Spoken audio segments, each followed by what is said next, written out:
You got your first block done, and if you didn't, you should sew that first because that is the way that AccuQuilt designed the original block. And what I'm showing you now is the exact same block. However, we're changing the orientation of the colors, so we are making it look more like a twisted star. This is the beauty of AccuQuilt. The cutting is so easy, so incredibly easy, that you can focus on orientation and piecing with accuracy.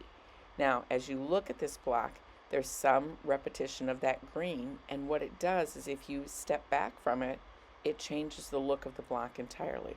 I love this about AccuQuilt. It gives me a chance to do my favorite thing, and that is playing with color. We're going to address orientation and how we set these blocks up, because when you're dealing with shapes that are not squares, half squares, and quarter squares, you have to pay attention to orientation a little bit. It's not going to hurt you. It is going to be a way to discover how to get things together better. So this is a time to play, not be frustrated. I know you got through the first block and there were some challenges for you. And I want you to understand that when I showed you in that video how to put the block together, it's to help you prevent those challenges. The name of this block is Enigma Star. An Enigma Star is who you are. Something hard to understand or explain, a mysterious person, obscure speech or writing. You know, when you sew, it is a little obscure. But you know what? Enjoy the mystery. You're a creative. Be an enigma. This is a great block to work with, and it's one to kind of take you off your edge a little bit, but to get you to realize you are here not as a machine. You are a beautiful, beautiful creative. So the first thing I'm encouraging you to do is I want you to lay this block out and really look at it.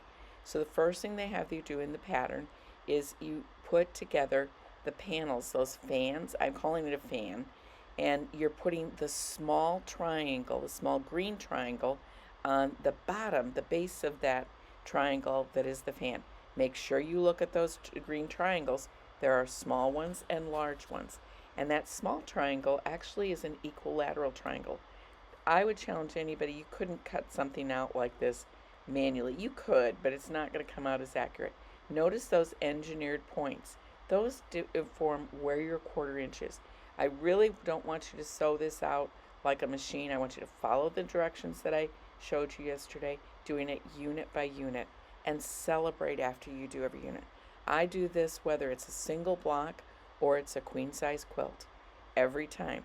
And that's because I've learned that the tedium of sewing on 10 million half square triangles, I get sloppy and I don't get as accurate, and I don't get a chance to celebrate where I'm going. This way I can celebrate it one whole block at a time. Now, these are the wings of the butterfly, and that's what I've been calling them. I want you to notice that you have a green one in there and you have a yellow one in there. The orientation is going to be a left boot and a right boot. Think about that.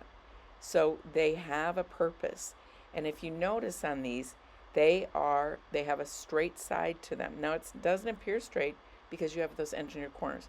We have a large quarter square triangle on the top, a small one on the bottom, and notice that small one is green.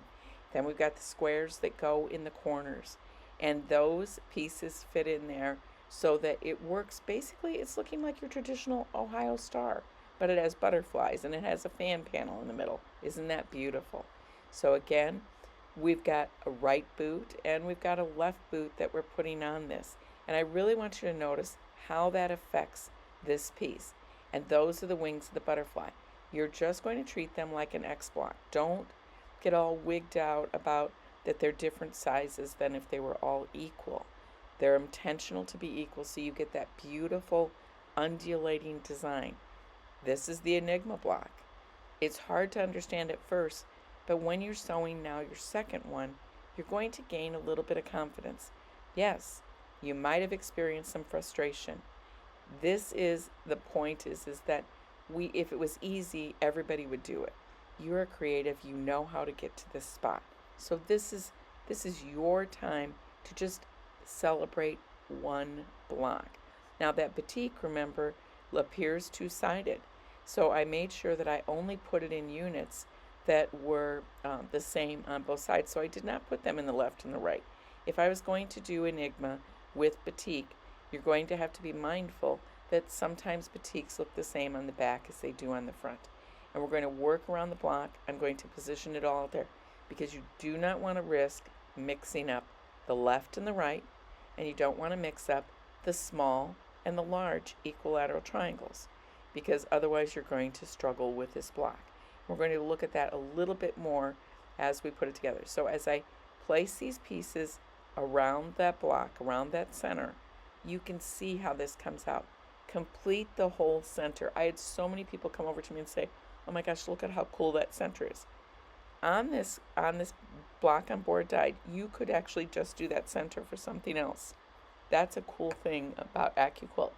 You can use these elements. Now I want you to notice when you're putting those left and right boots on, if you're struggling with orientation, notice that those are 90-degree angles on the sides.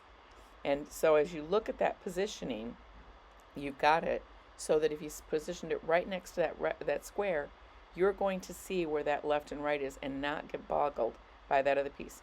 And notice that center is a square, so it turns out into a square for you. So if you piece that together and then lay the butterflies out, sure can do that. And I'm pointing out again the small triangles and the large triangles.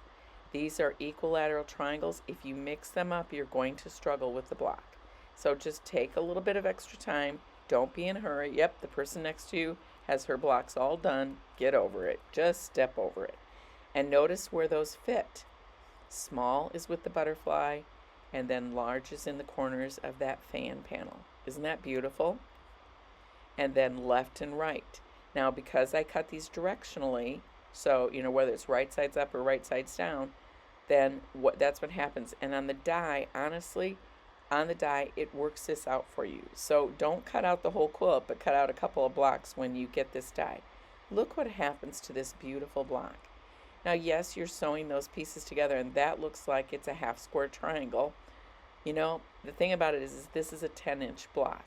So don't mess with it. Just do it the way that it is. If I was looking into reducing seams, if you are getting a little bit more anxious about that, join our Mystery Mondays. Join our AccuQuilt education. Most of them are virtual, and you can attend from wherever you are, and you get lessons just like what you're watching now in Retreat. We're putting them out there step by step, and we have the step-by-step instructions. Thank you for being inspired to sew with us. Please consider investing in AccuQuilt, not for us, but for you. You deserve this. Enjoy the ride.